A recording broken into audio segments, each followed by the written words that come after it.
vraiment, à tous mes respects, à tous ceux qui vraiment m'écoutent. Je vous dis merci beaucoup, c'est toujours votre petit. Alors aujourd'hui, je suis très content parce que vraiment, je l'aime me manque. Alors, je vais directement aller pour remercier les parents qui arrivent à garder des femmes à la maison.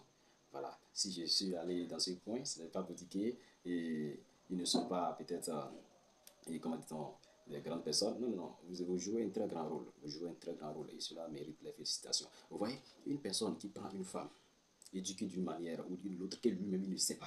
Et il l'amène chez lui à la maison. Et ils s'entendent très bien. Ils font de toutes choses. Ils se respectent. Ils se parlent posément. Ils font des familles. Ils font des enfants. Ils sont ensemble de long terme jusqu'à peut-être ils meurent et ils laissent la femme vivre jusqu'à finir. Alors, vous pensez que c'est facile? Ce n'est pas facile. Il faut être vraiment un homme de patience. Il faut être vraiment un cerveau avant de pouvoir le faire.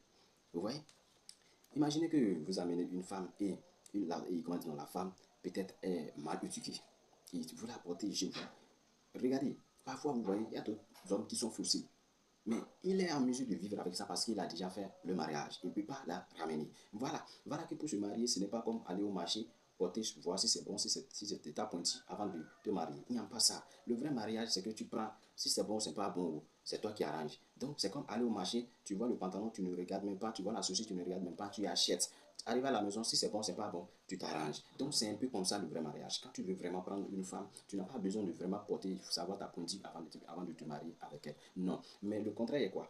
L'homme qui ne connaît pas l'importance, il dit qu'il faut d'abord chercher ma pointure avant que c'est des gens, c'est des hommes, excusez-moi le terme, paresseux, qui n'aiment pas être qui n'aiment pas se fatiguer en faisant le changement d'une personne. Vous voyez? Alors je remercie très sincèrement beaucoup pour ceux qui font l'effort de vraiment se marier sans connaître les pointillés. Ça peut dire quoi? Ceux qui se marient sans vraiment connaître le vrai secret de ce que la femme est et qui amènent la femme à la maison, la change, la modifie, la réforme et elle devient une femme qui peut vraiment garder une famille.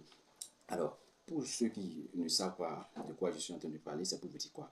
Prendre une personne et ne pas connaître ce que la personne veut, ou soit connaître bien, très bien ce que la personne veut, mais arriver chez toi à la maison, l'aspect physique change, c'est pour vous dire que c'est vraiment, vraiment drôle. Hein? Il faut être vraiment dynamique, il faut être vraiment un homme de bon cœur pour pouvoir vivre de cette manière.